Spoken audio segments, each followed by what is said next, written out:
Assalamualaikum warahmatullahi wabarakatuh. Nama saya Tilawati Saufi, saya kelas A4. Saya mahasiswa dari Universitas IAIN Syekh Nurjati Cirebon. Di sini saya akan menjelaskan sedikit tentang konsep kurikulum.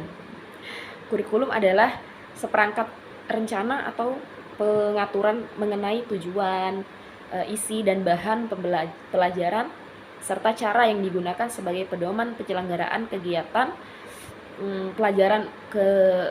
pelajaran untuk mencapai tujuan pendidikan tertentu. Kemudian kurikulum di Indonesia sudah berubah sejak tahun 1947,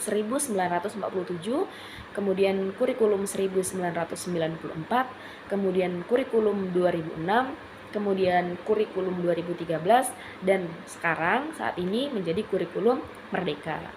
Nah, tujuan kurikulum yaitu sebagai alat pendidikan untuk menghasilkan siswa yang berintegrasi. Nah, kurikulum juga membuat siswa mengerti sistem pendidikan yang diterapkan, sehingga siswa dapat memutuskan pendidikan yang ia inginkan di jenjang selanjutnya.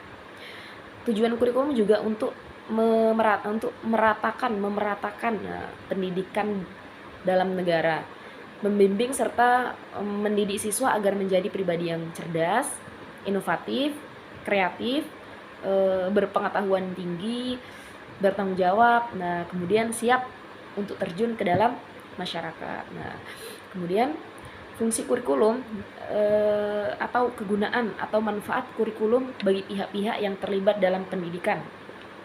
Nah, di dalam pendidikan ada beberapa pihak yang terlibat. Yang pertama yaitu siswa, kemudian guru, kemudian kepala sekolah, kemudian masyarakat, terutamanya orang tua ya. Fungsi kurikulum untuk siswa yaitu sebagai acuan belajar. Dengan adanya kurikulum, siswa mengetahui materi apa yang akan dipelajari, materi apa yang akan dipahami gitu ya, sehingga siswa dapat mempersiapkan ujian dengan baik. Keberadaan kurikulum bagi siswa juga menyetarakan atau membentuk standar pendidikan di Indonesia. Dengan adanya semua kurikulum, semua daerah di Indonesia memiliki standar pembelajaran yang sama, jadi nggak ada yang beda-beda gitu ya. Hal tersebut sangat penting bagi pemerataan pendidikan. Sedangkan untuk guru, fungsi kurikulum yaitu untuk sebagai pedoman pengajaran pada siswa. Nah, memberikan patokan yang jelas yang jelas tentang proses pengajaran, juga materi yang akan disampaikan kepada anak didik kita. Kemudian untuk kepala sekolah, fungsi kurikulum ini sebagai pedoman pengelolaan sistem di sekolah atau di pendidikan, juga berfungsi sebagai patokan pengawasan dan indikator keberhasilan pembelajaran. Kemudian fungsi di masyarakat atau lebih khususnya di orang tua ya, adalah sebagai pedoman dalam pengawasan siswa.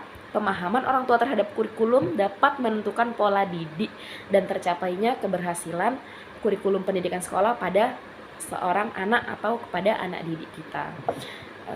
Kemudian pengembangan kurikulum itu suatu kelompok ya dapat dikumpulkan menjadi 4 jenis landasan. Landasan pertama itu landasan filosofi, kemudian landasan psikologi, kemudian landasan sosiologi, serta landasan ilmu pengetahuan dan teknologi, IPTEK gitu. Kemudian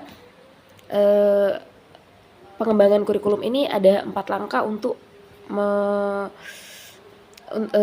langkah yang dapat mencakup gitu ya. Dapat mencakup 4 langkah gitu. Yang pertama yaitu evaluasi tentang pelaksanaan kurikulum oleh guru-guru, kemudian evaluasi desain kurikulum, kemudian evaluasi hasil belajar dari siswa-siswa kita, kemudian evaluasi dari keseluruhan sistem kurikulum. Sekian dari saya. Apabila ada kata-kata yang salah, saya mohon maaf. Saya akhiri. Wassalamualaikum warahmatullahi wabarakatuh. Terima kasih.